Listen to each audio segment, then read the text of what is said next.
Hello दोस्तों, मैं हूं हृदय और आज हम बात करने वाले हैं कि डीयू में AECC सब्जेक्ट्स क्या होते हैं और AEEC या स्किल एनहेंसमेंट सब्जेक्ट कोर्स ये क्या होते हैं।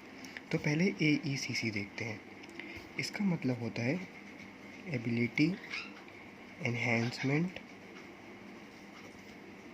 Compulsory course. तो बेसिकली एक आपकी एबिलिटी बढ़ाने के लिए कंपलसरी कोर्स रखा गया है डीयू में। ये दो तरह के होते हैं, मतलब दो होते हैं एक सेमेस्टर में। एक इंग्लिश लैंग्वेज, या तो आप इंग्लिश चूज़ करते हैं कॉलेज में एंट्री लेने पे, या कोई भी और लैंग्वेज जैसे पंजाबी, उर्दू, गुजराती, मराठी, जो से भी कॉलेज में अवेलेबल है। तो इसके 3 लेवल्स होते हैं, ABC। अगर आपने 8th क्लास तक पढ़ी है, 10th क्लास तक पढ़ी है, 12th क्लास तक पढ़ी है, उस पर डिपेंड करता है ये बात। इसमें 25 मार्क्स जो होते हैं वो इंटरनल असेसमेंट के होते हैं और 75 रिटन टेस्ट के होते हैं। सेकेंड सब्जेक्ट होता है EVS इन्वायरमेंटल स्टडीज़। जिन बच्चों को कोई गवर्नमेंट एग्ज़ाम देना है उनके लिए बहुत इंपॉर्टेंट है, क्योंकि जितने भी गवर्नमेंट एग्ज़ाम्स होते हैं, चाहे UPSC ही हो, उनका इन्वायरमेंटल स्टडीज़ का सिलेबस सारा इतना ही होता है जितना यहाँ है। ये कंपलसरी है हर एक को, इसके साथ कोई और ऑप्शन नहीं। जैसे इंग्लिश में तो कैसा ऑप्शन था लैंग्वेज कोई और लेने का, इसमें भी सेम है। 25 मार्क्स इंटरनल और 75 रिटन टेस्ट जो यूनिवर्सिटी कंडक्ट करती है। अब जो सेकेंड सब्जेक्ट है वो है AEEC या SEC। इसका मतलब है एबिलिटी एनहेंसमेंट इलेक्टिव कोर्स या स्किल एनहेंसमेंट कोर्स। ये भी उसी की तरह है इंग्लिश और EVS, बस इसमें आपके पास चॉइस होती है डिपेंडिंग कि आप क्या स्टडी कर रहे हैं। तो पहले आज हम देखेंगे फिज़िक्स और फिज़िकल साइंसेस, इन दोनों स्ट्रीम्स में जो ऑप्शंस मिलते हैं। बेसिकली टोटल 9 ऑप्शंस हैं, तो चलिए एक एक करके देखते हैं। फर्स्ट नंबर पे आता है कंप्यूटेशनल फिज़िक्स। जैसे आपने मैथमेटिकल फिज़िक्स की लैब में किया होगा, ये वैसा ही है, काफ़ी जो इजी रहेगा। और इसमें एक इंपॉर्टेंट चीज़ है काफ़ी जो मैं बताता हूँ। इसमें बेसिकली आपको 3 चीज़ें सीखनी है। फॉर्ट्रन, ये एक प्रोग्रामिंग लैंग्वेज है, साइंटिफिक प्रोग्रामिंग लैंग्वेज। सेकंड है GNU प्लॉट, ये एक ग्राफ बनाने का टूल है विजुअलाइजेशन का। और सबसे इम्पोर्टेंट लेटेक, ये बहुत इंपॉर्टेंट है अगर आपको आगे एकेडमिक्स में जाना है, क्योंकि सारे जो रिसर्च पेपर्स हैं वो लेटेक में ही लिखे जाते हैं। Second, technical drawing. जिन बच्चों ने 11th-12th में इंजीनियरिंग ड्राइंग, इंजीनियरिंग ग्राफिक्स ली थी, या जिन्हें आगे आर्किटेक्चर या इंजीनियरिंग में जाना है, उनके लिए काफ़ी यूज़फुल है ये। इसमें बेसिक ड्राइंग्स एंड प्रोजेक्शंस है जो 12th का सिलेबस है, जैसे हेक्सिकल ड्राइंग या सरफेसेस की प्रोजेक्शन, स्क्रूज की ड्राइंग। और जो मेन पोर्शन है वो है कैड। कैड एक सॉफ्टवेयर है इंजीनियरिंग ड्राइंग के लिए, इसमें आपको सिखाया जाएगा कैड। थर्ड सब्जेक्ट है रिन्यूएबल एनर्जी। थोड़ा बहुत EVS से रिलेटेड है ये और काफ़ी यूज़फुल है अगर आपको आगे फिज़िक्स परस्यू नहीं करनी, क्योंकि इसमें मार्क्स लेना रिलेटिवली ईजी रहता है। इसमें हम जो पहले पढ़ते आ रहे हैं वही है, जैसे alternative sources of energy, environment issues और एनर्जी हार्वेस्टिंग।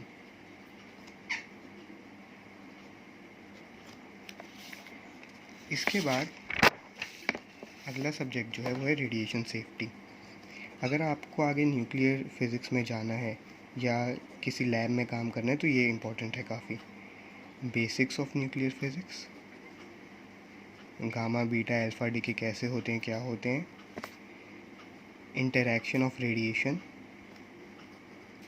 रेडिएशन कैसे मैटर से इंटरेक्ट करते हैं, कितनी पेनिट्रेटिंग पावर होती है, क्या रोक सकता है रेडिएशन को, radiation safety and detection, radiation को हम कैसे डिटेक्ट करते हैं, ह्यूमंस के लिए कितना सेफ़ है, मोबाइल फ़ोन से कितना आता है। और फाइनली जो लास्ट पोर्शन है वो रहता है application of nuclear physics. Medical field में क्या एप्लीकेशन है इसकी, कार्बन डेटिंग आपने सुना होगा, उसमें क्या एप्लीकेशन है। अगला सब्जेक्ट जो है वो अप्लाइड ऑप्टिक्स। ये थियोरेटिकल नहीं है, एक्सपेरिमेंटल है। अगर किसी को आगे एक्सपेरिमेंटल फिज़िक्स में जाना चाहिए, बहुत ही ज़्यादा इंपॉर्टेंट है। इसमें थ्योरी बहुत कम है, मेन फोकस एक्सपेरिमेंट पे है। किन टॉपिक्स पे है वो है फोरियर ऑप्टिक्स, लेज़र्स, होलोग्राफी जो काफ़ी इंटरेस्टिंग लगता है बच्चों को, ये 3 मेन है। इसके अलावा एक छोटा सा है फाइबर ऑप्टिक्स का। बेसिकली इन 4 पोर्शंस पे एक्सपेरिमेंट्स हैं। अगला सब्जेक्ट है वेदर फोरकास्टिंग। अगर आगे किसी को जियो फिज़िक्स में जाना है या ज्योग्राफी में स्विच करना है या मीटेरोलॉजी में जाना है तो ये बहुत इंपॉर्टेंट है। इसमें पहला है बेसिक्स ऑफ फोरकास्टिंग, क्या क्राइटेरिया फोरकास्ट करने का और किस किस तरह का वेदर फोरकास्ट किया जा सकता है या नहीं किया जा सकता। सेकंड है इसमें वेदर और क्लाइमेट की बेसिक्स, वेदर क्या होता है, क्लाइमेट क्या होता है, कैसे चेंज होते हैं दोनों। और फाइनली एक छोटा सा पोर्शन है एटमॉस्फेरिक फिज़िक्स का।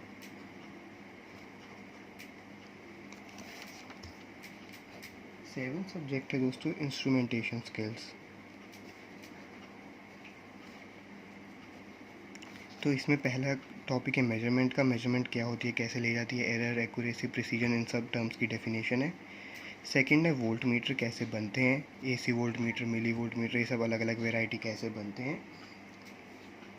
उसके बाद आता है इसमें सीआरओ और पल्स जनरेटर की वर्किंग, इनके ब्लॉक डायग्राम्स और ये कैसे वर्क करते हैं, ये आपने लैब में यूज़ करेंगे होंगे अगर आपने फिजिक्स पढ़ी है तो। और लास्ट है एक ब्रिजेस और digital instruments, Wheatstone bridge, Carey Foster, ये सब चीज़ें हैं इसमें, डिजिटल इंस्ट्रूमेंट्स हैं कुछ। अगला सब्जेक्ट है physics workshop skills.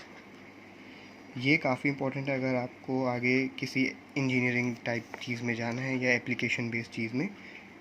First part है इसमें मैकेनिकल स्किल्स, ड्रिलिंग कैसे होती है, कटिंग कैसे होती है, ल्यूब्रिकेशन कैसे होती है, ऑयल को कैसे गियर्स में लगाया जाता है ताकि उनका फ्रिक्शन रिड्यूस हो। इलेक्ट्रिकल स्किल्स, बेसिक वायरिंग कैसे होती है, वोल्ट मीटर, मल्टीमीटर, इन सब की वर्किंग क्या है, कैसे यूज़ करते हैं इन्हें। फाइनली प्राइम मूवर्स, बेसिकली ये डिवाइसेस होते हैं जो मूवेबिलिटी लाते हैं हम किसी भी मैकेनिकल चीज़ में, जैसे गियर्स, पुलीज, लिवर्स। 9 और लास्ट सब्जेक्ट है electrical circuits and network skills. अगर किसी को आगे इलेक्ट्रॉनिक्स में स्विच करना है तो ये बहुत अच्छा ऑप्शन है इलेक्ट्रॉनिक्स या इलेक्ट्रिकल इंजीनियरिंग में। तो इसमें आपका पहला रहता है इलेक्ट्रिकल सर्किट्स का पार्ट, कैसे उन्हें एनालाइज करते हैं किरचॉफ लॉ से, थेवेनिन, नॉर्टन, ये थ्योरम्स और उनके सिंबल्स क्या क्या हैं, ड्राइंग कैसे करते हैं। सेकंड पोर्शन रहता है डिवाइसेस का कुछ, जैसे जनरेटर, मोटर, ट्रांसफॉर्मर्स। और फाइनली जो लास्ट पोर्शन रहता है वो रहता है वायरिंग एंड प्रोटेक्शन का। वायरिंग में हो गया जैसे अर्थ, ग्राउंड, न्यूट्रल वायर, ये सब क्या होती हैं, लाइव वायर क्या होती है। और प्रोटेक्शन में हो गया कि हमें घर में सेफ्टी कैसे रखनी चाहिए इलेक्ट्रिकल इंस्ट्रूमेंट से। तो ये थे वो 9 सब्जेक्ट्स जो आपको AEC या SEC में मिलते हैं। अब मैं ब्रीच में बता देता हूँ आपको क्या क्या लेना चाहिए। अगर तो आपको आगे स्विच करना है इंजीनियरिंग में तो मैकेनिकल स्किल्स जो फिज़िक्स वर्कशॉप में, ये बहुत इंपॉर्टेंट है इंजीनियरिंग के लिए। साथ में इंस्ट्रूमेंटेशन स्किल्स भी बहुत इंपॉर्टेंट है, और कंप्यूटेशनल फिज़िक्स और टेक्निकल ड्राइंग। तो इन 4 में से अगर आपको कौन सी स्पेसिफिक फील्ड में जाना है इंजीनियरिंग में, आपको वो देखना होगा। इलेक्ट्रिकल सर्किट्स भी इम्पॉर्टेंट है, लेकिन वो आपको बेसिक नॉलेज तो कोर कोर्सेज में हो जाएगी। अगर आपको किसी स्पेसिफिक फील्ड में आना, जैसे अगर आपको आगे एनर्जी हार्वेस्टिंग में जाना है तो रिन्यूएबल एनर्जी आपके लिए काफ़ी अच्छा रहेगा। या अगर आपको एक्सपेरिमेंटल फिज़िक्स में जाना है, जैसे IIT दिल्ली में एक्सपेरिमेंटल फिज़िक्स होती है ऑप्टिक्स की मास्टर्स लेवल पे, तो फिर अप्लाइड ऑप्टिक्स बहुत अच्छा है। अगर आपको न्यूक्लियर फील्ड में जाना है जहाँ पे रेडिएशन वर्किंग में जाना है तो रेडिएशन सेफ्टी। और जैसे मैंने बताया अगर मीटरोलॉजी या जियो फिज़िक्स तो वेदर फोरकास्टिंग बहुत अच्छा है।